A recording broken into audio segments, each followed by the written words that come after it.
Bonsoir à tous dans l'actualité alsacienne de ce jeudi 2 mai. Surveillance renforcée depuis hier en Alsace. L'ennemi numéro 1 jusqu'au 30 novembre, c'est le moustique tigre. Plus d'informations dans ce journal. L'air strasbourgeois est-il de bonne qualité? Pour répondre à cette question, une vingtaine d'habitants de l'Eurométropole de Strasbourg et de Kehl portent quotidiennement des microcapteurs, une expérimentation débutée il y a quelques jours. Et que diriez-vous de faire un geste écolo simple et efficace? Il concerne les bouteilles en verre. L'Alsace tente de relancer la consigne. Un si petit insecte peut faire beaucoup de dégâts. Avec le retour des beaux jours, c'est aussi le retour du moustique. Depuis hier, la saison de surveillance du moustique tigre est lancée. Implanté en Alsace depuis 2015, il n'est pas prêt de s'en aller. Reportage de Fanny Kunz et Romain Hirt.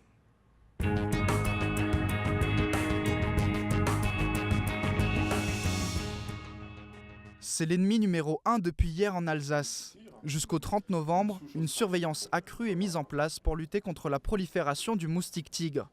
51 départements sont concernés en France métropolitaine, où l'insecte a été détecté dès 2004.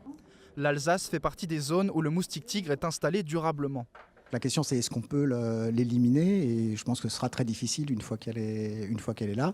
Donc il faut la contrôler et la documenter, c'est-à-dire savoir où il est, pour savoir justement quand est-ce qu'il faut prendre des mesures quand il y a une personne qui est infectée.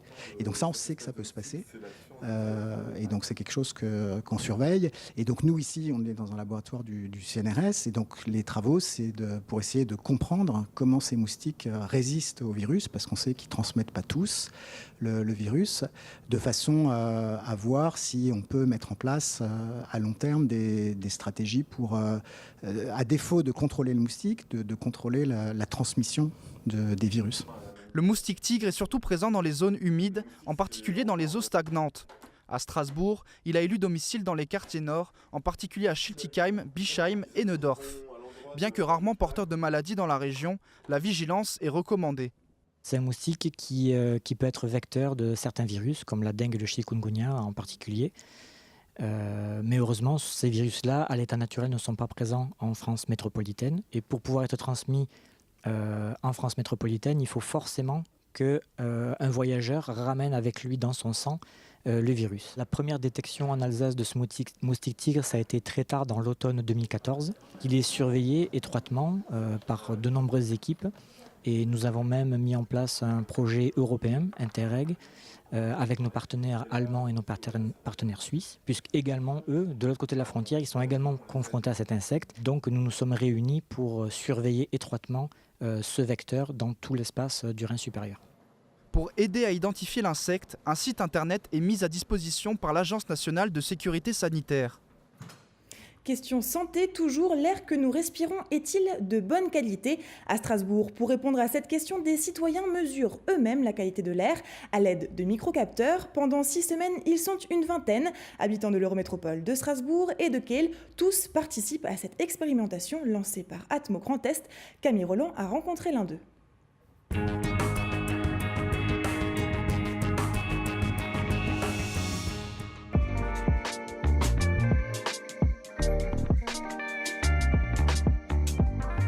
Comme tous les matins, Antoine, résident de l'avenue du Rhin, s'apprête à enfourcher son vélo pour ses déplacements quotidiens. Mais depuis une semaine, un curieux objet pend à son cou.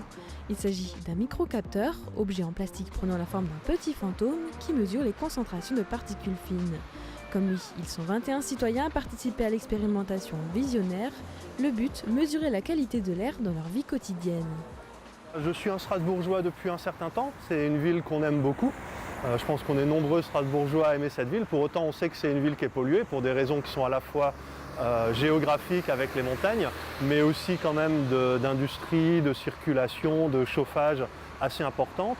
Et comme en plus on est riverain de l'avenue du Rhin avec quand même des problématiques de trafic qui sont assez importantes, je trouve qu'il est important que dans le débat politique, on puisse avoir des données objectives qui servent vraiment ensuite à pouvoir prendre des prises de décision. Il y a le penser et la sensation.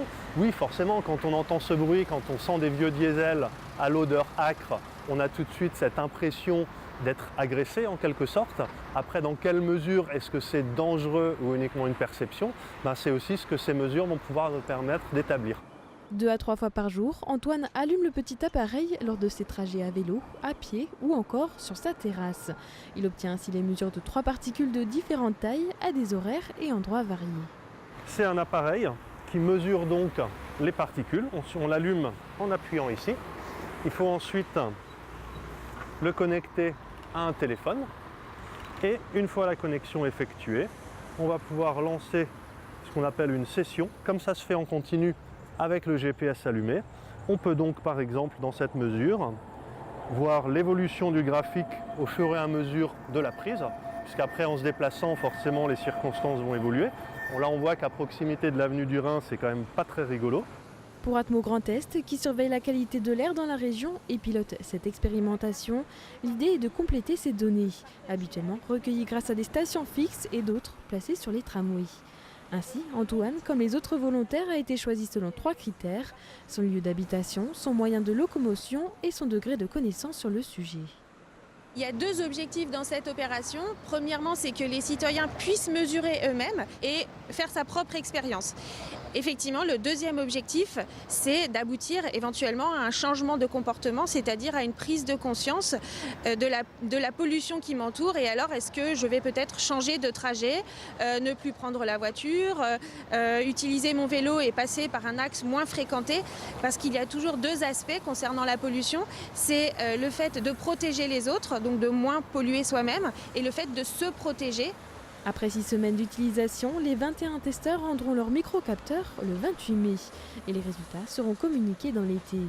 L'expérimentation, qui implique pour la première fois en Alsace des citoyens, s'inscrit dans le cadre du projet Interreg Atmovision. Cofinancé par l'Union européenne, il prévoit de nombreuses actions à l'échelle du Rhin supérieur sur les questions de l'air, du climat et de l'énergie.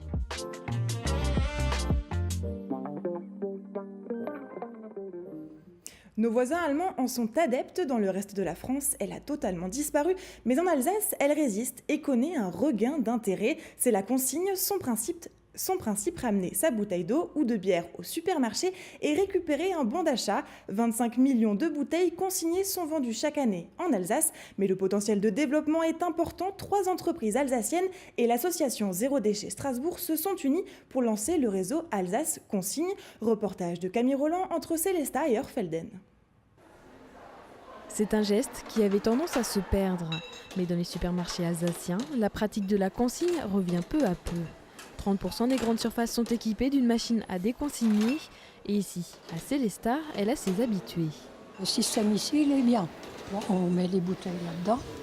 Et puis ça défile. Et puis on reçoit une carte.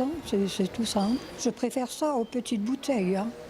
Il faut aller chercher le conteneur pour les mettre dedans. Et c'est lourd des fois. C'est pour le recyclage. Même chez moi, je fais ça régulièrement, le tri du verre, de l'aluminium et compagnie. Donc voilà, je continue à le faire ici aussi. C'est un geste écologique, économique en l'occurrence, vu qu'on récupère quand même un bon d'achat. Donc c'est gagnant-gagnant. Ça devrait se développer, oui, sur toutes les marques. Même des consignes sur les bouteilles plastiques, comme en Allemagne, je trouverais ça bien. Une pratique qui a donc la cote chez les Alsaciens.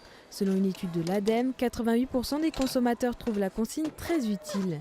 Et derrière la machine, le cycle de la bouteille consignée ne fait que commencer. Les bouteilles sont acheminées directement dans leurs usines de fabrication, comme ici, à la brasserie Météor à Eurfelden.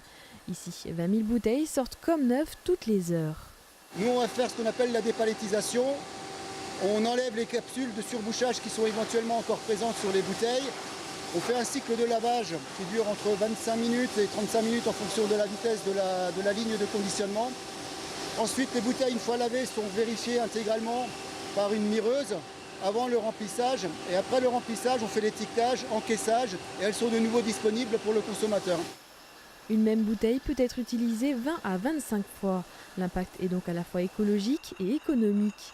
À la brasserie Météor, acteur historique de la pratique, les bouteilles consignées représentent la moitié des ventes. Utiliser le verre consigné par rapport au verre perdu permet d'économiser 79% de gaz à effet de serre et 70% d'énergie primaire tant qu'on reste dans un rayon de 300 km. Mais ce qui est le cas en Alsace. La plupart de nos bouteilles sont vendues en Alsace, donc dans un rayon de 300 km autour de la brasserie Météor. Donc déjà, ça, c'était effectivement très, très motivant. Et dans les années qui ont suivi, on a communiqué aussi en magasin pour dire c'est écologique et économique. C'est vrai que les ménages cherchent à faire des économies, donc on dit finalement la même bière, vous l'avez 20% moins chère simplement parce que vous n'achetez pas la bouteille, vous n'achetez que la bière. Tout ça nous a donné envie de poursuivre. Des atouts qui ont poussé la brasserie, mais aussi les producteurs d'eau Carola et Lisbeth, à travailler avec l'association Zéro Déchet Strasbourg pour lancer le premier réseau Alsace Consigne. Amené à s'agrandir, le réseau espère convaincre d'autres entreprises et associations pour promouvoir et défendre la consigne. Et pour y arriver, différentes actions sont mises en place. On aimerait mettre en place une carte interactive assez rapidement qui permet de repérer l'ensemble des points de vente de la grande distribution mais aussi des dépositaires et qui permettent tout simplement aux usagers de dire ok, quel est le point de vente où je peux me fournir en consigne le plus facilement. On a par exemple aussi les magasins pilotes. Le but c'est vraiment d'accumuler l'ensemble des bonnes pratiques sur la consigne, que ce soit en Alsace mais aussi à l'étranger et de tout mettre dans certains points de vente. Le but c'est que ce soit plus simple, plus agréable, plus visible et de vraiment faciliter du coup la pratique avec une gamme aussi élargie. Armé d'un nouveau logo, Alsace Consigne espère ainsi redonner de la visibilité à la consigne et ainsi faire basculer les comportements de l'usage unique vers la réutilisation des bouteilles. Au lendemain du 1er mai, la contestation sociale se poursuit. Ce matin, ce sont les salariés de PSA Citroën qui ont débrayé dans les concessions strasbourgeoises. La cause, les nouvelles directives nationales concernant la part variable de leur salaire. Les commissions pourraient maintenant dépendre des notes de satisfaction attribuées par les clients. Les vendeurs craignent de perdre jusqu'à 30% de leur rémunération.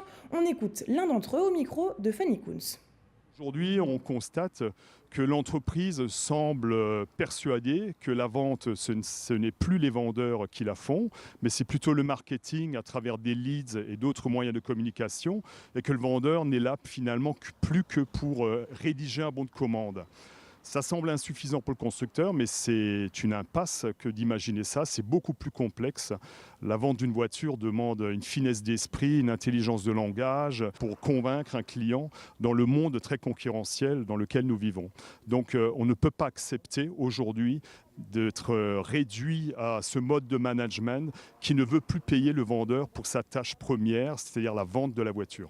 Le débrayage devrait se poursuivre demain. Et autre mouvement à Mulhouse, cette fois-ci, une soixantaine d'urgentistes ont manifesté devant les urgences. Originaires de Mulhouse, d'Alkirch et Saint-Louis, ils dénoncent le risque de fermeture des urgences dans le Sungo, mais aussi le manque de moyens. Un mouvement de plus grande ampleur est prévu le 7 mai au GHR de Mulhouse. Et on termine ce journal avec l'image du jour. Elle est signée Olivier Anne. Ce sera sans doute l'un des plus beaux tableaux depuis la création du tournoi.